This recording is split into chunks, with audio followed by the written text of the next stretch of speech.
amazing viewers and subscribers, and welcome to a brand new exciting Doctor Who season review for today. And of course today I'm reviewing Doctor Who season 39, aka series 3 of modern Doctor Who, starring David Tennant as of course the 10th Doctor, and of course Freema Yeager as Martha Jones, and of course having John Bowman back as Captain Jack Harkness towards the end of the season. So the reason I'm reviewing series 3 is because I have rewatched it before I went to go and meet basically William Shakespeare, the actor that played William Shakespeare for the Shakespeare Code, and I met him back in about over a month ago. So I'm literally decided to do my review on series 3 because I have already got all my notes down and kind of add something into it as well. So series 3 was actually broadcast from the 31st of March all the way down to the 30th of June 2007. And it has over 13 episodes, told over 10 stories like Series 1 and Series 2, aka Season 27 and Season 28. Series 3, it is honestly a good season. It's one of my top 5 favourite seasons for modern Doctor Who. It has really moved up the step ladder in a way.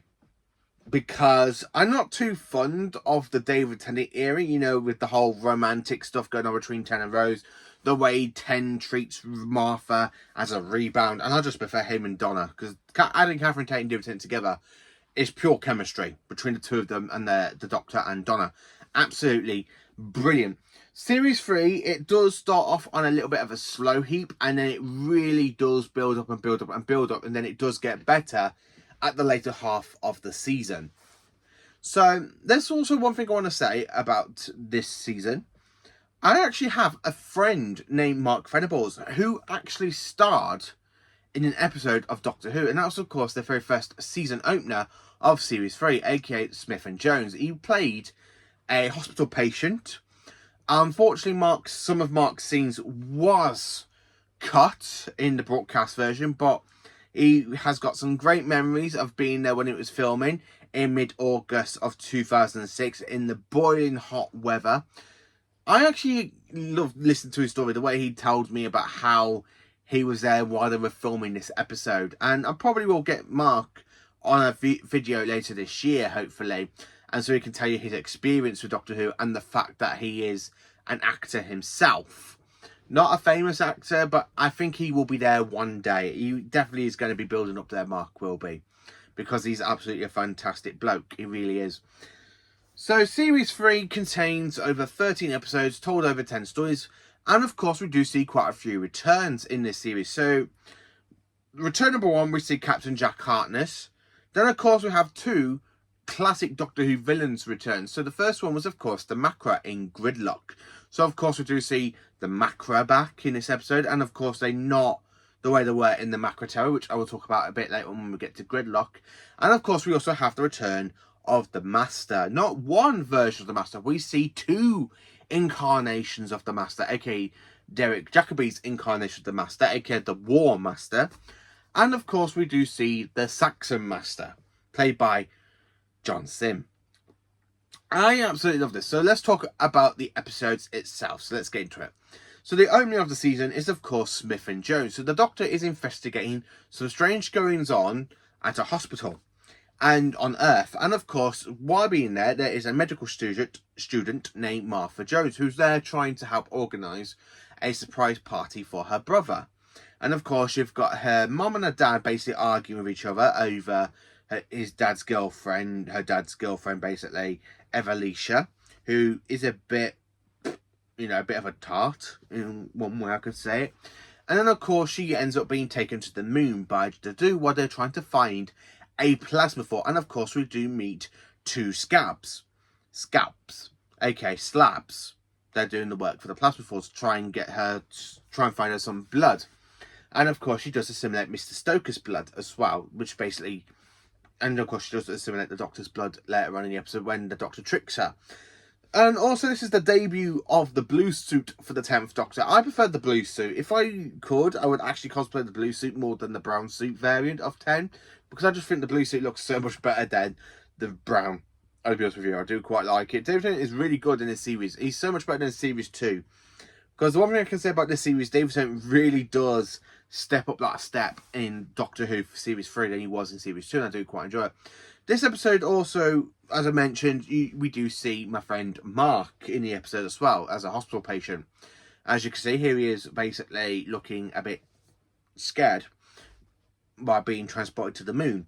I actually did quite enjoy this episode. So Smith and Jones is definitely a 10 out of 10 episode for me. It is really good. I do quite enjoy it. And it's a good debut to Martha. And I love how the Doctor basically shows her that the TARDIS is a time machine. He comes back with holding his tie going, "Told you. Oh no, that's from this morning." I love the way how the Doctor there shows the TARDIS. And he goes, "One trip as a thanks. You get one trip. I'd rather be on my own." I like that. And I like how Martha just tries to play like, you know, "You're the one that kissed me. That was a genetic transfer." I like how the Doctor tries to push it off because he's just getting over Rose at this point. So yeah, I do quite enjoy the episode. It's really good as well. Then of course we have the Shakespeare Code. We have a historian episode. I don't know what it is, but I love historian episodes. I think Classic Who did them so much better than Modern Who. And we had quite a few historian episodes in the first 2 seasons. I mean, we had basically Christopher Eccleston, we had The Unquiet Dead. And then, of course, we had Tooth and Claw. And then, of course, we have basically the Shakespeare Codes. And I love how basically we go to the Tudor type times with Queen Elizabeth I. And, of course, we do find out what the Doctor did to wind her up a bit later on. Because we do find out them two did get married just towards the end of his timeline. So I do quite enjoy this story. I like the actor that plays William Shakespeare because I have actually met him in real life. He's absolutely brilliant. He actually written my box set of the remasters to all the hairy chests in the world. I absolutely do think he was an absolutely fantastic bloke to meet, aka Mr. William Shakespeare. The Carrie Knights are a bit of a weak villain, to be honest with you. I just don't care for the Carrie Knights. They are very, very weird. I think I prefer them in Big Finish because they're done a little bit better in Big Finish than they were done in the episode. So the Shakespeare Code, it is my least favourite episode of the series so far, and it's definitely a 5.5 out of 10. It's got some good moments in it because I do like William Shakespeare, and David Tennant is really good. It goes, "Mr. Shakespeare, isn't it? Oh no, who let you in? What a nummy, what a black and white girl." It's like, what? Excuse me? Oh, is that what the nuts say these days? I do quite enjoy the episode. It's really quite good. So then, of course, we have Gridlock. So, of course, we go to new Earth once again. And, of course, we are now in the lower levels of New York, because basically a new mood come out called Bliss, and basically it kills the entire population of New Earth. And basically the Face of Bo had to connect himself into the system to try and make it so that people don't die. And underneath the actual motorway they are in is the Macra. Now the Macra, this is the first time they have actually returned, and the only time they've returned in Doctor Who. And they're not like they were in the Troughton story, because in the Troughton story they were intelligent. They actually took over a human colony planet. And then, of course, they now are mindless, savage beasts. They are very, very savage. They are literally going like that, and they're big, giant crabs. I just don't care for how they treat the Macra in this episode. I really think if you're going to have a story with them, make them more intelligent like they were in basically the Macra Terror. That's the one thing I have to say about it. They're not as intelligent as they were in the Macra Terror. It's the one thing that really bugs me. And the episode itself, so I know some people go, "Oh, Gridlock was such a great episode." I'm going, really? Not one of my favourites. It's a good episode, I can give you that. It is a very, very good episode. But not one of my personal favourites episodes of basically Doctor Who, I have to say. And then, of course, we now have a 2-part story, which is, of course, Daleks in My Hand and the Evolution of the Daleks. And my God, this is definitely the weak point of the Daleks in modern Doctor Who. Definitely the weak point. So, we're now at New York in 1930s. So, the Doctor takes Martha, and of course, they go around walking around Hooverville. And of course, you got pig slaves. You got basically the cult of Skaro trying to be like, "Oh, we are the last Daleks. We need to try and find a new way to survive," and all that. And basically, they are trying to create Dalek human hybrids. And of course, they need the gamma strike to basically activate the Dalek humans. And of course, the Doctor gets in the way, and of course, you've got Dalek and Time Lord and human DNA all mixed up. Just a little bit of freedom. The episode itself, it's very much like, why is the Dalek supposed to be the most popular and one of the best villains of Doctor Who? And why are they trying to use humans to try and survive and split the DNA in? And of course, they do basically absorb Mr. Diagras, who basically becomes the Dalek's hybrid. Again, this episode, it just makes absolutely zero sense to me why the Daleks are doing all this. After all, the Daleks are supposed to be one of the best villains in Doctor Who history. It really makes them look a bit pathetic in a way, and a little bit naff. And of course, you've got the emergency temporal shift, and Dalek Con does go back into the Time War, which does lead to the best Dalek story for modern Who, the second best story of modern Doctor Who for the Daleks. But yeah, Evolution of the Daleks and Daleks of Manhattan is definitely the weak point of the series, because it just kind of ruins the Daleks in it, and it doesn't do much with them. The only thing about it is the guest cast in this one, like the actress that plays Tallulah and Laszlo. They two are one of the best guest casts in the episode. Andrew Garfield stars in this episode, who later becomes Peter Parker, aka Spider-Man, in the amazing Spider-Man films. So it's quite cool to see Andrew Garfield in this before he becomes famous for the role of Spider-Man. But yeah, the episode itself, it's very meh. It's just very meh, I have to say. So then, of course, we are now into episode 6, which is the Lazarus Experiment. Now, this episode, what can I say about it? It's naff. Again, it's just another silly episode that makes perfectly no sense to me whatsoever. The amount of times I have watched it, it has really bad CGI for the massive scorpion-type creature for Lazarus that he basically mutates into. Mark Gatiss is good in the episode. He's the only thing about the episode I do enjoy with David Tennant, because them two are very knicky-knacky. I don't care for Martha's family dynamic, where basically his mother, her mother's slapping the Doctor, because again, it just basically feels like it's Jackie Tyler all over again. I'm sorry to say that, but it really does feel like Jackie Tyler all over again with the way the Doctor gets slapped. So yeah, I don't really care for the episode, and it's my least favourite episode of the series, and I'm definitely going to give this one a 1 out of 10. I really do, because it's not a great episode, and I know some people love it. I just don't love it. It's just one episode I just cannot personally think, oh, it's going to be a bloody good episode. No, it's an absolutely terrible episode. And that's what I have to say. It is an absolutely terrible, terrible episode of modern Doctor Who. Then, of course, we have 42. So the Doctor and Martha are travelling inside the time vortex. The Doctor basically fixes Martha's phone using his sonic screwdriver to basically give it that fantastic zap so she can actually ring her mum during the episode while they're doing a bit of a quiz. So, of course, we do meet basically Cindy Bill from EastEnders in this episode, and she's not great in the episode. She's definitely a very boring character. And the episode, she's a very, very boring character, Kate MacDonald. I just don't care for the episode itself.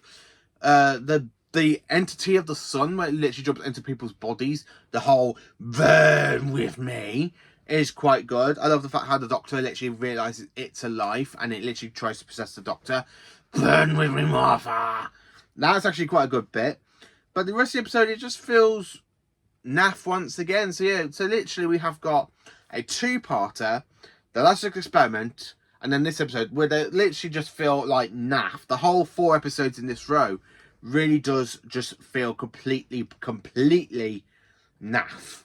And then, of course, we get to the absolutely fantastic episode of the series, which is my favourite episode. It's my favourite two-parter, and it's my favourite story of Series 3. Human Nature and the Family of Blood. So, this is basically Russell T Davies taking a bit of his book, where the 7th Doctor and Ace are hiding in Earth in 1914. But in this one, because he basically wrote that for the New Adventures book, and then he reuses his ideas in this story. So basically, instead of having the 7th Doctor and Ace, it's the 10th Doctor and Martha. They are trying to hide away from the family of blood because they want the power of a Time Lord. So the Doctor hides himself by turning himself into a human, but the human version of the Doctor, aka named John Smith, who of course we all know that John Smith has been in the shows, in the Doctor's proper one of the Doctor's names since 1968 in, of course, The Wheel in Space. And that was the very first time his name was mentioned. Dr. John Smith. Oh yeah, Dr. John Smith. And John Pertwee later uses the name John Smith. And then, of course, a bit later on in the story, John Smith ends up falling in love with nurse Natron. And, of course, they end up having a good giant walk, and the Doctor saves a baby and a woman by using a cricket ball. Again, calling back to the Fifth Doctor, because the Fifth Doctor was a cricket fan. And in fact, he actually used a cricket ball to hit himself onto the side of a spaceship so he can literally throw it to give him the thrust to get to the TARDIS in for the Doomsday. And it really did call back to that moment with me with David basically finding a cricket ball and going like that. It really reminded me a bit of that episode for the Fifth Doctor. And I really do enjoy the episode as well, because I like the scarecrows of the family of Blood when they when they land on the Earth trying to find the Doctor. And of course, the Doctor has hide himself, his whole consciousness inside a fob watch. Again, it's absolutely brilliant. I love how the family mind take over Baines, they take over the farmer's daughter, they take over Mr. Cluck, the farmer, and of course it takes over Jenny, who is a nursemaid. And they literally use those bodies to try and go around trying to hunt down the Doctor. And they literally do follow Martha at this point, and of course they find the TARDIS. And I love that telepathic scene where they all go green and goes, "Son of mine, wife of mine, what have you found? Here's TARDIS," like that. I really love that scene, which is absolutely done brilliantly. And I love how the Doctor comes back because of basically the nurse basically talks to him and saying, look, what would the Doctor do in this situation? And basically he opens the fob watch and the Doctor's consciousness comes back. I like how he tricks them. Here, you could take the Doctor. I don't want him. Like that. And of course, when the Doctor goes, oh, I think you were tricked by a psychic field. And of course he goes, there's one thing you should do. You should not have let me touch those buttons. Again, that's very much like a Doctor moment. So yeah, the Doctor's back to save the day. And of course, he does basically give the family of Blood their punishment. Because Son of Mine ends up being suspended animation as a scarecrow. Daughter of Mine gets trapped in a mirror. Mother of Mine gets trapped inside a collapsing black star. And the Father of Mine gets trapped inside a dwarf star. Which is absolutely how the Doctor basically punishments, aka the whole fury of a Time Lord. So yeah, I do quite enjoy the episode. It's absolutely brilliant. It's my favourite one of the episode. It's my favourite story from Series 3. It's my favourite two-parter. So yeah, I do quite enjoy the episode. Blink is next, and of course it's the very first episode to feature the Weeping Angels. Do I like this episode? Yes. Is it creepy? Yes. It is a Doctor Light episode, because there is some episodes where it's very much like a Doctor Light episode. Series 1 doesn't really have one apart from a few scenes in Father's Day. Series 2 had Love and Monsters. And then, of course, you got Blink for Series 3. And Series 4, you kind of had Turn Left, sorry. And then, of course, Series 5, it's mainly... I don't think there's a Doctor Light episode in that series from later on. So, yeah, I think Turn Left is literally the last Doctor Light episode. So, the Doctor and Martha are trapped in 1969 because of being set back in time by a Weeping Angel. And the Weeping Angels kind of want the power of the TARDIS so they can drain the power of the TARDIS so they can try and renew themselves. And I do end up setting back some people in time. And, of course, the Doctor basically having a fantastic way of it all being like timey-wimey stuff. He makes a few videos saying, don't blink. Blink and you're dead. Don't turn your back. Don't look away. And don't blink. Good luck. I absolutely love Blink. It's just one of those episodes where the Weeping Angels are my favourite villains. They actually don't do much in the episode apart from sending people back in time. And you got that fantastic shot with them pointing at the light bulb like that. And then, of course, basically trying to get into the TARDIS when the Doctor basically makes them put the DVD in. And the TARDIS dematerialises to go and pick the Doctor and Martha up. And then a bit later on, they do see the Doctor and Martha in an adventure. And, of course, they do give the telesnap sort of thing, which is absolutely brilliant, which helps basically the Doctor communicate with Sally Sparrow. So yeah, that's actually a pretty good episode, and I do enjoy it. And then, of course, we have the Master Trilogy. Yes, we have the Master Trilogy. So this is the return of the Master. So the TARDIS materializes then cards to refuel on the rift in time and space, and of course it's not long been active thanks to Abaddon in the Torchwood finale, The End of Days. And then of course you've got Captain Jack running to the TARDIS going, "Doctor!" like that. And then of course the Doctor realises Jack's running to him, and of course he tries to dematerialize. As he then dematerializes, the TARDIS ends up going forwards far into the future because it's trying to get rid of Jack off it, because Jack is an impossible thing because of Rose when she had the time vortex in her. And of course they do go to Utopia, right at the end of the universe. And of course the Doctor comes across a human named Professor Yana. And of course when he hears that there are 4 humans now inside, one of them calls himself a doctor, and he goes, "A medicine?" He says a and he goes, "Oh, a scientist!" like that. I love Professor Yana. He's such a innocent man. And then when he realizes he's got a fob watch by talking to Martha and the drum beat in his head, and it's like, why is there a drum beat in his head? What's going on? What's going on? There's something building up here. There's something building up here, building up here, building up here. I do like Chan though, because basically Utopia was not Utopia, so the planet they're on, Mescafield,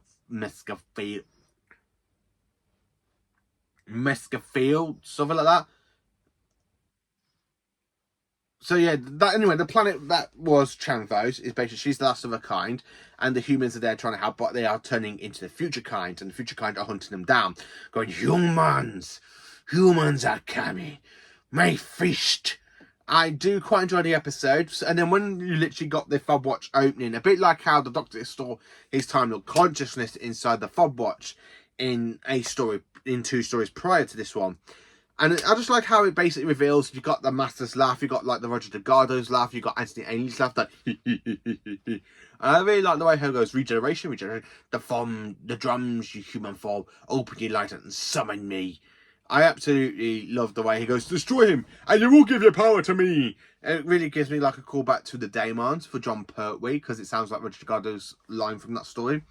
And when he opens up the watch and the essence of the Master gets put back into him, you know, it's absolutely a fantastic way. I love that shot where you literally got him looking at the TARDIS, and as soon as his eyes turn and they're going like pure darker of evil, and you're like, uh-oh, a Time Lord's back. I love the fact how he literally there talking to Chandler, goes, "Don't worry, my dear, if one door closes, another one must open." I love how he literally gets the floppy disk to go, Utopia. And while the Doctor, Martha and Captain Jack are too busy trying to get back to the control room where they are, and when the TARDIS is, Chalfo is there talking to him, "I must stop you because you're destroying our work for dough." And he goes, "Ooh, now I can say I was provoked." And I like how she's there talking to him, going, "Professor, please, I am not my name!" The Professor was an invention, a disguise to hide my true self. Then, who are you, though? I am the Master. I just love how basically Derek Jacobi does that and electrocutes it. So as she's there dying, she shoots him, and of course he sees the Doctor in a younger body, and he literally locks himself in the Doctor's TARDIS, and he goes, "Killed by an insect, a girl, how most appropriate. If the Doctor can be young and strong, then so can I, the Master reborn." I like how the regeneration blast is so much different to the Doctor's, because it is like very different, like type colours. You got a bit of green. It's like the Doctor's regeneration, but it's more like green. Just you got hints of green, hints of red and stuff. And then of course you got the scream as well. And then comes John Sim, and he goes, "Now then, Doctor," oh, in a voice, "Hello, hello, hello. Right then, if I tell you all my little plans, you can work out the way to stop me. I don't think." And I love how the Doctor's there with the sonic screwdriver, and he literally pulls it like that, and he's there trying to stop it, like locking the coordinates. And he goes, "End of the universe, have fun, bye-bye." And of course I like the way how the TARDIS dematerializes, and the Doctor is very clever to get off that situation, because when the future kind are there trying to get through the door, he fixes Jack's time vortex manipulator, and of course they go back to the Earth at a bit of a later point. So the Master's been there like 18 months, and he becomes the Prime Minister of the UK in Sound of the Drums. And of course you got that whole build up with the future, with the Toclophane, the paradox machine, and the Doctor goes, "They are called Toclophane." What? The Doctor's face is not very happy with the Master in this story, which I actually quite enjoy, because the Master becomes the Prime Minister. He runs the planet. When the Tocqueville comes through, they literally assassinate the president, which is absolutely brilliant. After making the Doctor, Martha, and Jack outlaws, so they have to run away, and he literally sends Jack's team of torturers, which is, of course, Gwen Cooper, Yanto Jones, Owen Harper, and Toshiko Tosho, on a mission into the Himalayas.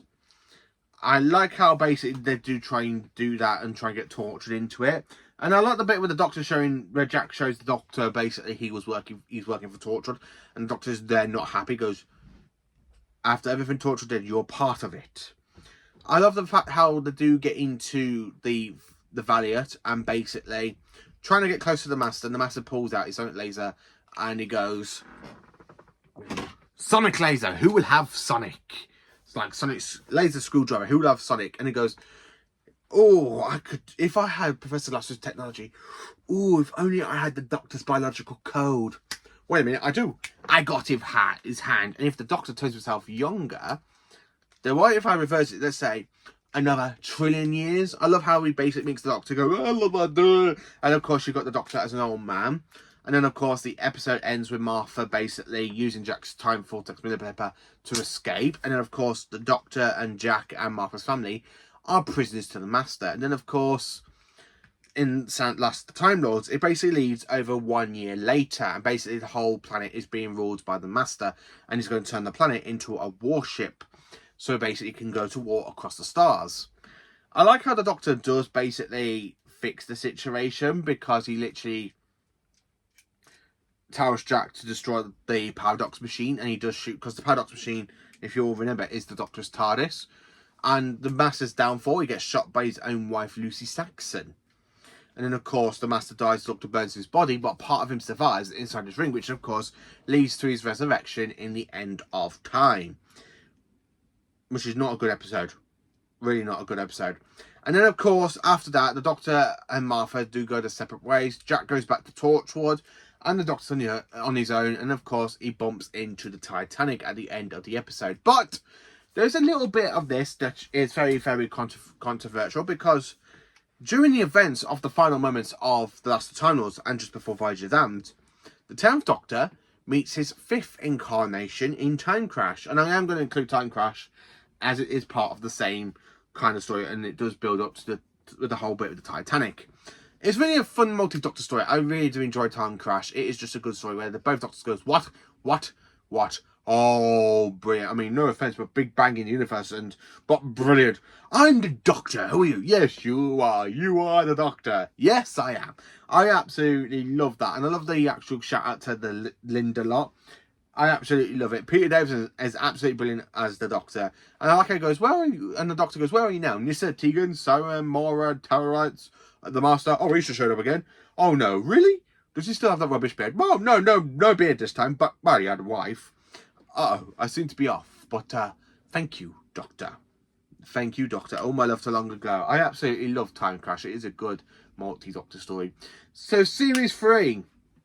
Let's basically cut to cover it up. So, Series 3. Is it a good series? Well, yes, it is. It has a very much of a mixed bag. I mean, you got Smith and Jones, which is a good episode. Gridlock is another good episode. And then you got, like, a row of 4 episodes, aka 3 stories, but 4 episodes that absolutely suck, which is the Dalek 2-parter, the Lazarus Experiment, and 42. And then you get to the episodes where they're really, really good again, like Human Nature and Family of Blood, Blink, and Utopia Sound of Drums, and The Last of the Time Lords, and of course Time Crash. And that's why I think David Tennant's Doctor really does step back up to me, because I do quite like him in those 5 stories. And then, of course, I prefer him in Series 4 as well, because Series 4 is amazing. So, yeah, again, I wish he wasn't moping over Rose halfway through the series. But when things get really on, like the Doctor turns himself human, turned away from the Family of Blood, and the whole situation with the Master, it's actually quite good. So, Series 3, I'm going to have to give this one basically a 6.7 out of 10 as the whole series as a whole. It is my 5th favourite series. It's not as bad as some series like Series basically 11, 2, 6 and 9, but it is one of the strongest series, I have to say. It is a very strong one after basically Series 10, Series 1, and of course basically having Series 5 and Series 4. So it is actually a good series. I do quite enjoy it. Let me know in the comments, what do you think of Series 3? Is it one that you enjoy? Is it not one you enjoy? Let me know in the comments. Please do like, subscribe, share. And of course, join me for more awesome Doctor Who content.